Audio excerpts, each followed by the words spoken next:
was impressed with the attitude. I was impressed with the work ethic, and you can tell that they've worked hard this summer. I was gonna say, in the old days, they would use this time to get in shape, but obviously everybody's in shape. Oh yeah, conditioning is not an issue. Of course, we had a cool day out here today, so that wasn't a problem. But you can tell they worked hard, and you can tell they've spent some time, you know, on football stuff this summer as well. The 4-hour thing all right for the coaches? I mean, you guys getting used to it? They're all a little grumpy right now, so it's not, it's not bad. It's long down the lines, 2017, but the Big Ten's going to go to a 9-game schedule, conference schedule. I know Kent told you that today.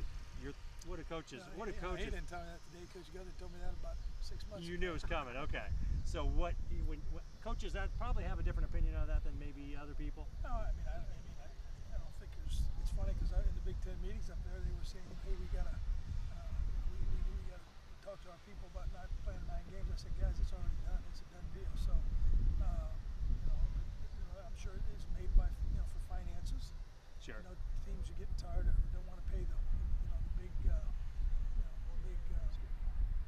buyouts. Sure. Teams in here and the competition and so forth. So just keep the money in the league. And again, one more good game, right? One more tough, nasty game. I personally, it's going to make the league pretty tough. Obviously, and it's you got going to be a chance of knocking people out of bowl games and that kind of stuff. Yeah, that 9th pick. That if you could pick your 9th team, that's not going to be easy. Well, it's not the way and then plus I guess they're going to alternate years on right. How many you have at home. So you get 5 the first year. There you go. Yeah, it's good. It's good. Non-conference, how does that affect what you guys would want to do scheduling? Well, I mean, obviously, you want to. To me, and I said this before, when Coach Guthrie and I talked about it, is that now you're going to have teams that are really going to stay away from playing. So now the ante's going to go up again. That's why I said I don't know that it's going to necessarily help, because other than keep the money in the league, because teams are going to have 3 non-conference games, and they definitely don't want to play too many other top teams. So they're going to be getting teams that they feel like, and that's where the ante's going to probably go up. You're going to see that. You're seeing that in the Big 12 and Pac-12 this year, right? I mean, nobody's going to load up. Well, I mean, you once again, it's people are going to they want to see the best games and all that. Sure. And the thing that we brought up as coaches to the Big Ten was that, why don't we just play a Big Ten game earlier? Why do we have to wait and play 4 straight non-conference games? Why can't you play even your first game? Alternate where we take turns. Sure. Open it up with a Big Ten game, and so you're having games that mean something and that are important.